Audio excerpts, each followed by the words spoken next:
Okay, I think we're ready to get started. So good morning, everyone. My name is Charlotte McLeod. I'm going to be moderating this morning's press conference.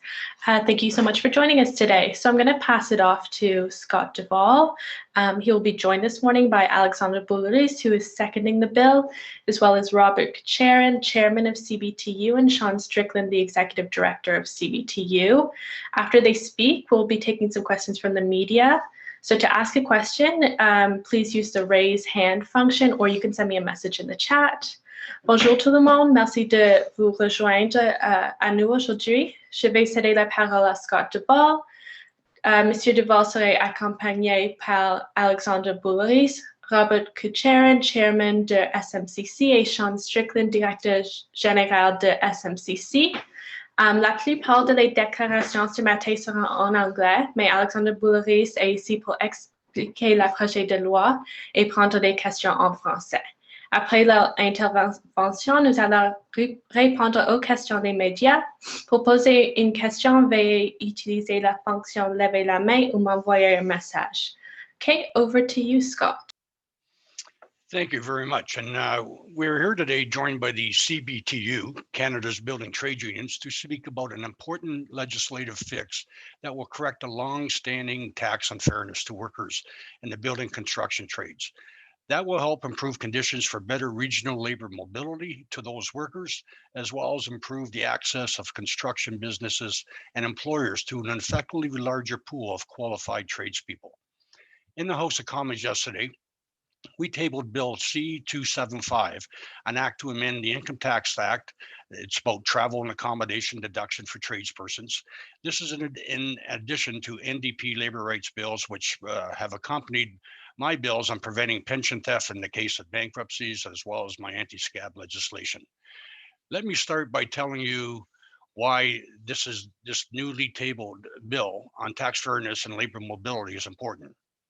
Those working hard in the construction and building trades who literally have built and continue to build our country oftentimes have to make the sacrifice to travel from their normal place of living and work to remote job sites in order to get or maintain their work. It is common for construction companies to take on contracts that are not in the immediate area where they normally do business. It is also common for workers who have to take their work with different construction companies, some of which are not based in their immediate vicinity in order to make a living. This is commonplace.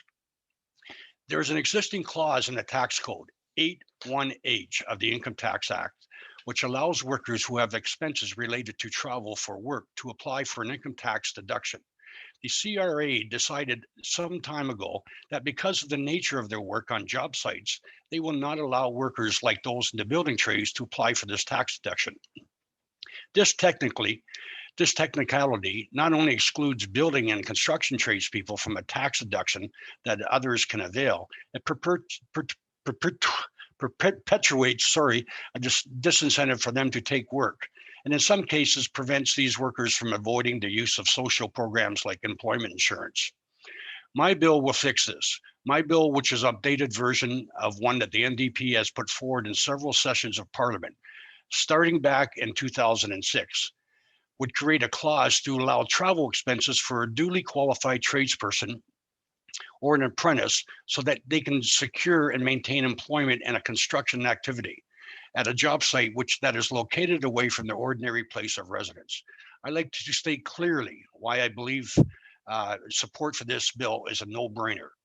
It, one, brings tax fairness to the hardliners in the building and construction trades, allowing them to finally have access to a tax deduction already available to those traveling for work rather than to job sites, improves the labor mobility conditions, and three, facilitates an increase to the pool of skilled tradespersons for construction companies and employers. In addition, the most recent costing of this bill indicates that implementing it will actually save the government money. Today, I'm also calling on the Liberal government to adopt these measures. Due to the order of precedence or precedence of private members' business, it is very unlikely my bill will be debated, let alone come to a vote in this session of Parliament. In particular, I am extending an invitation to our current Finance Minister and Deputy Prime Minister who voted in favor of this bill when it made it to the second reading in the 41st Parliament to swiftly introduce the measures of C-275 as a government bill so this can be addressed before the next election. I will conclude by stating that I believe that the CBTU's support on this initiative is important, and they represent more than 500,000 Canadian construction workers, and they represent a substantial portion of the country's GDP. I thank them for their work and advocacy on this matter over many years. And before I ask them to speak, I would like to invite my New Democrat colleague and friend, Alexandre Boulerice, who seconded this bill, to make some remarks. And I want to thank him for the great work that he's done. Alexandre? Yeah, thanks, Scott, and hi, everybody. Je suis très heureux d'être ici avec Scott Duvall ce matin et les syndicats de la construction pour parler de ce projet de loi très important. And thank you, Scott, and all your team for all the great work you did for this bill, but also for the working class of Canada, since you are an activist and a defender of working rights, and I really appreciated to be a colleague and friend of yours. Alors, on a déposé hier ce projet de loi très important qui souhaite corriger une injustice fiscale de longue date qui touche les travailleurs spécialisés de la construction. Si ce projet de loi était adopté, puis on espère qu'il sera le plus rapidement possible, si ce n'est pas dans ce Parlement-là, peut-être dans un autre, que ces travailleurs-là, ces travailleurs, ces travailleuses pourraient enfin déduire de leurs revenus leurs frais de déplacement et d'hébergement, ce qu'ils ne peuvent pas faire en ce moment, ce qui est assez surprenant d'ailleurs. La nature de leur métier fait en sorte qu'ils doivent se déplacer pour aller là où le travail se trouve. Il n'est pas rare que ces travailleurs et travailleuses doivent être à l'emploi de différentes entreprises de construction, donc à différents endroits, les forçant à se déplacer de région en région, de ville en ville. Et ces ajustements fiscaux pourraient ainsi leur assurer une plus grande mobilité tout en leur permettant aux employeurs du domaine de la construction d'avoir accès à un bassin plus large de main-d'œuvre. Parce qu'aujourd'hui, s'ils ne peuvent pas déduire leurs frais de déplacement et d'hébergement, certains contrats ou certains chantiers peuvent être moins intéressants ou moins rentables pour les travailleurs. Donc, ils n'iront pas et ça peut pénaliser des entreprises de construction qui ont besoin de ces travailleuses-là. Puis pourtant, ce n'est pas quelque chose de nouveau qu'on demande parce qu'il existe déjà dans la loi sur le revenu une clause pour les travailleurs qui ont des dépenses liées à des déplacements pour le travail, pour les déduire de leurs revenus. Malheureusement, les travailleurs qui font leurs prestations de travail sur des chantiers sont exclus de cette clause-là pour l'instant. C'est une injustice et nous, au NPD, on pense que cette injustice-là doit être corrigée le plus rapidement possible parce que ça va permettre à ces travailleurs-là d'accepter plus de contrats, de chantiers, de travailler de manière beaucoup plus efficace avec un bassin de main-d'œuvre plus intéressant. Et la ministre Freeland s'est déjà montrée ouverte et favorable à cette disposition-là dans le passé. Et j'espère qu'elle va retenir notre proposition au NPD et qui donnerait vraiment de l'oxygène à ces travailleurs et travailleuses spécialisés dans la construction. Et ça serait bénéfique pour tout le monde, pour les ouvriers, pour les compagnies de construction, mais également à long terme pour les finances publiques et le gouvernement fédéral. Alors, merci beaucoup tout le monde. Ça me fait extrêmement plaisir d'appuyer ce projet de loi. That was my shot. And after that, back to you. Thanks, Alexandre. And at this time, I'd like to ask the Canadian Build Trade Union to come in, Sean and Robert.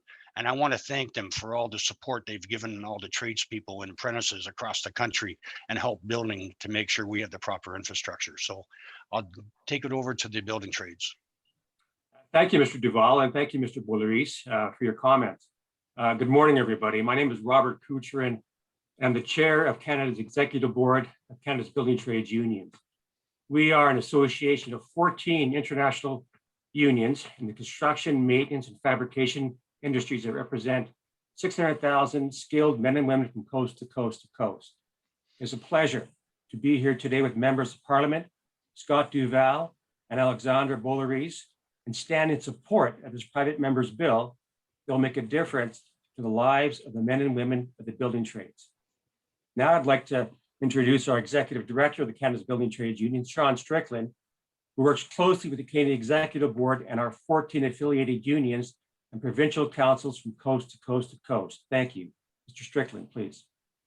Thank you, Robert, and good morning. It's great to see everyone today. And this is indeed a very exciting day for Canada's building trades unions and holds great promise for how our workers are treated under the Income Tax Act. And we are really proud to stand with members Duvall and Boulerice from the NDP and thank them for advancing this very important issue. And I echo MP Duvall's comments on encouraging the federal government to adopt this bill, which will address an issue of fairness for skilled trades workers in Canada.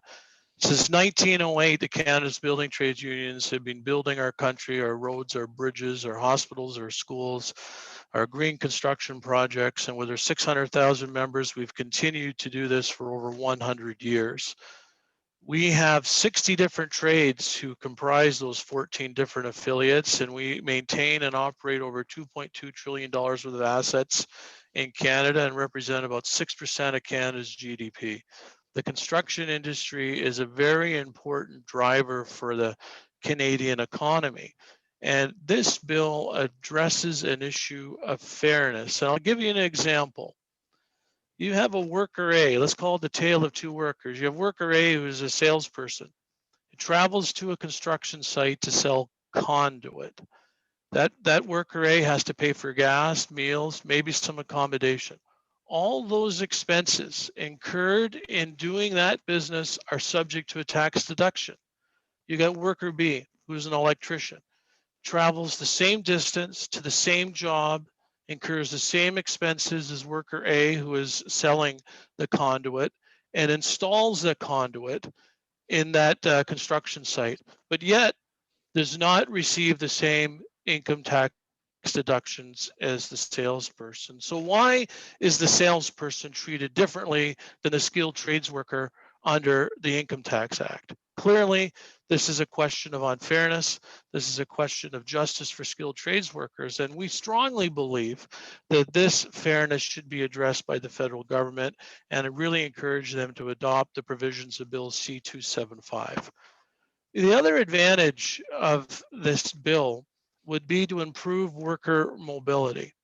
So workers right now, it's typical in construction for workers to be fairly mobile, but there's a disincentive for those workers to go from one area to another because, as I just outlined, they have to incur certain costs.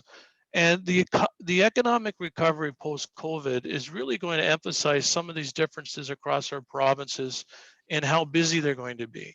Alberta right now has high unemployment in construction. Newfoundland and Labrador has high unemployment in construction. British Columbia has demand for skilled trades workers. Nova Scotia has demand for skilled trades workers. But what incentive is there for the worker in Alberta to go to British Columbia or the worker in Newfoundland and Labrador to go to Nova Scotia for work? They operate out of self-interest. After they pay all of their costs to travel to that work, including their accommodation, they're much better off economically to stay at home and collect employment insurance. So this bill will provide an incentive for workers to be more mobile and move from where there's a lack of work to an area where there is more work and help bring our labor market supply and demand back into balance. So it's a question of fairness. It's a question of encouraging worker mobility. And the other thing is the economic advantages that this bill would bring into place. We recently commissioned a report estimating the financial projections of implementing skilled trades workforce mobility tax deduction. The report by an independent auditor, and we can make this available, estimates that the federal government will save $347 million per year through increased tax revenues and a reduction in EI payments if this tax credit is implemented. Additionally, the average worker will save $2,532 a year in temporary relocation costs. Through implementing this tax policy change, the government and everyday hardworking Canadians will benefit, and we can help get Canada's economy back on track post-COVID and beyond. So to summarize, this bill will address an issue of fairness for skilled trades workers. It will improve worker mobility and address labor shortages and save the government money and be financially responsible. I'd like to again thank the NDP and members Duvall and Boulerice for bringing this important issue forward to help Canadian workers, to help the Canadian economy, and for the greater benefit of Canada. Thank you. Okay, thank you, Sean, and thank you, everyone. So we're now ready to take questions from the media. Nous sommes maintenant prêts à répondre aux questions. As a reminder, to ask a question, please use the raised hand function, or you can send me a message in the chat. You will get one question and one follow-up. Pour rappel, pour poser une question, veuillez utiliser la fonction lever la main ou m'envoyer un message. Okay, so the first question is going to go to David Thurton from CBC. David, go ahead. Hi, good morning, everyone. Mr. Duvall, I just wanted to ask, what's telling you that your private member's bill is not going to, get through, or the Parliament won't even get to the point of maybe debating it? Can you speak a bit about that? Sure, and then thanks, David. And the reason why I'm saying that is, we have a minority government, and what's happening right now in the House of Commons, and the rumor mill that's out there, that there could be a snap election coming forward. I hope there's not. I hope we concentrate on the pandemic more than calling an election, that's for sure. But what I'm suggesting is this issue has been brought up back since 2006, and it always seems to die on the order paper. And it's a very, very important issue that we have to contend to, with so many people saying that they have a shortage of skilled workers. So I am suggesting that if the government does decide, and who knows, there's a snap election, that they should take this on as a government bill and get it passed and get it through the House before that election is being called. If my number doesn't come up prior to that. We're in a pandemic. The traditional rules and the traditional relationships that you build in Parliament, doesn't really apply. Everyone's doing things virtually. So I'm wondering, what that outreach has been like to the Liberals, to Finance Minister and Deputy Prime Minister Chrystia Freeland. Have they given you any indications or any signs that this could be something that they will take on as a government bill, or maybe even put this in the budget or something like that? So far not, David, but I am reaching out to them. I have been in the midst of writing a letter, not only talking to our finance minister and our deputy prime minister, but even to the Minister of Labor. She's also in the Hamilton riding, and suggesting that this might be a good thing to do. Because it helps everybody, and it helps the problem that we're all facing with the shortage of workers, and making it easier to have a bigger pool to pick from.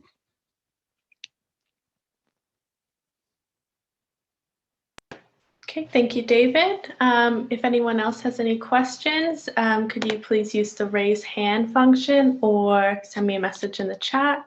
We'll do another call for questions here. Maybe I could just add to the question from David at CBC. It's Sean Strickland, Canada's Building Trades Unions. The Liberals and the Conservatives are both aware of our work on this private members bill, and we are encouraging them to adopt this proposed legislation. So this is not going to be a surprise to those two political parties and their leadership.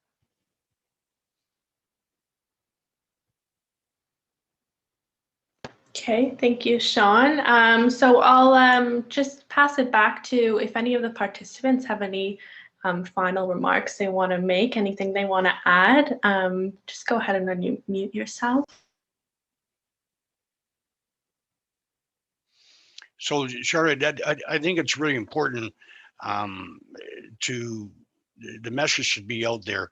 Not only does it help the mobility of employers to get these tradespeople, it's an incentive for people to continue to their work without taking a pay cut if they're idle because there's no work in that remote area. So it's an incentive to keep them going, have higher pay. They will be paying their of course their income tax and their EI and their CPP. So it's an advantage to everybody. And like I said before, it's just such a no-brainer, and it should be dealt with as soon as possible.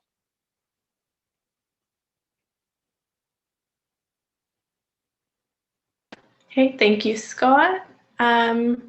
If there are no more questions or remarks from anyone, I don't know if Sean, you were unmuted there. If you had anything to add.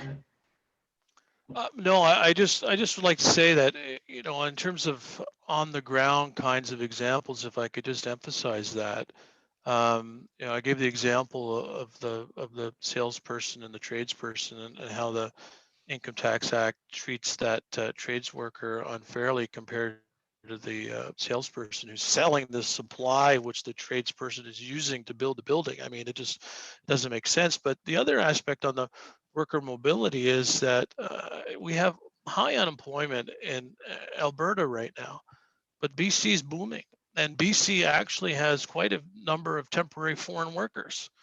So the other aspect of this I only touched on lightly is that, you know, if you encourage that mobility of our workers across provinces and within provinces, it's going to help the worker, obviously, so they're not collecting employment insurance and they're making a decent wage, but it's also going to reduce our reliance on temporary foreign workers. And so this is why I say, well, it's good for Canada. It's good for Canada on a variety of different fronts.